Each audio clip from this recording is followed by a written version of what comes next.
Chilli powder, ಸಖತ್ ಖಾರ ಬಣ್ಣ ಮತ್ತು ರುಚಿ ಆಚಿ ಚಿಲ್ಲಿ ಪೌಡರ್. ಸಿಎಂ ಆಗಿ ದೇವರಾಜ ಅರಸು ದಾಖಲೆಯನ್ನ ಸರಿಗಟ್ಟಿದ ಸಿದ್ದರಾಮಯ್ಯ ಅತಿ ಹೆಚ್ಚು ಅವಧಿಯ ಸಿಎಂ ಎಂಬ ಹೆಗ್ಗಳಿಕೆಗೆ ಇನ್ನೊಂದೇ ದಿನ ಬಾಕಿ ಇರೋದು. ನಾಳೆ ದಾಖಲೆಯನ್ನ ಮುರಿದು ಇತಿಹಾಸವನ್ನ ಸೃಷ್ಟಿಸಲಿದ್ದಾರೆ ಸಿದ್ದರಾಮಯ್ಯನವರು.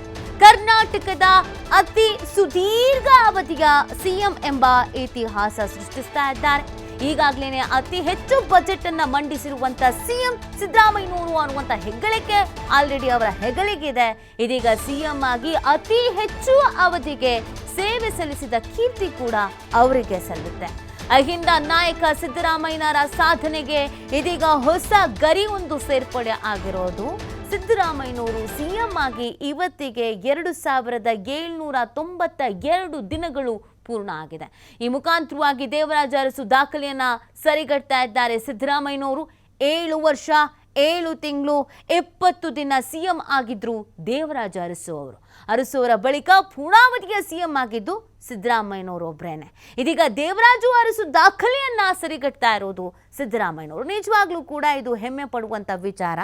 ರಾಜಕೀಯವಾಗಿ ಇಷ್ಟು ಸುದೀರ್ಘ ಕಾಲ ರಾಜಕಾರಣದಲ್ಲಿ ಇರೋದು, ಹೆಸರು ಸಂಪಾದನೆ ಮಾಡುವುದು ಅಂತ ಅಂದರೆ ಅದು ಅಷ್ಟು ಈಸಿ ಕೆಲಸ ಖಂಡಿತವಾಗಿಯೂ ಅಲ್ಲ. ಅದಲ್ಲದೆ ಅವರು ನಡೆದು ಬಂದಂಥ ಹಾದಿ, ಅವರು ಬೆಳೆದು ಬಂದಂಥ ಭಾಗ, ಇದನ್ನು ಗಮನಿಸಿದಾಗ ಒಬ್ಬ ವ್ಯಕ್ತಿ ಝೀರೋಯಿಂದ ಇಷ್ಟು ದಿನಗಳ ಕಾಲ ನಮ್ಮ ರಾಜ್ಯವನ್ನ ಆಡಳಿತ ಮಾಡಿದಂಥ ವ್ಯಕ್ತಿ ಅನ್ನುವಂಥ ಹೆಮ್ಮೆ ಇದೆಯಲ್ಲ, ಇದು ಮಹತ್ವವನ್ನು ಪಡ್ಕೊಳ್ಳುತ್ತೆ. ನೋಡಿ, 1972ರ ಮಾರ್ಚ್ 20ರಂದು ಮೊದಲ ಬಾರಿಗೆ ಅಧಿಕಾರ ಸ್ವೀಕರಿಸಿದ್ರು ಅರಸು. 1977ರ ಡಿಸೆಂಬರ್ 31ರವರೆಗೆ 5 ವರ್ಷ 286 ದಿನಗಳ ಕಾಲ ಸಿಎಂ ಆಗಿ ಸೇವೆ ಸಲ್ಲಿಸಿದ್ರು.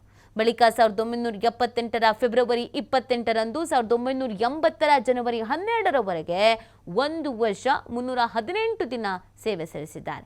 ಒಟ್ಟು 2792 ದಿನಗಳ ಕಾಲ ಮುಖ್ಯಮಂತ್ರಿ ಆಗಿದ್ರು ದೇವರಾಜ ಅರಸು. ಆ ದಾಖಲೆಯನ್ನ ಸರಿಗಟ್ಟುವಂತ ಕೆಲಸವನ್ನ ಸಿಎಂ ಸಿದ್ದರಾಮಯ್ಯನವರು ಮಾಡ್ತಾ ಇದ್ದಾರೆ.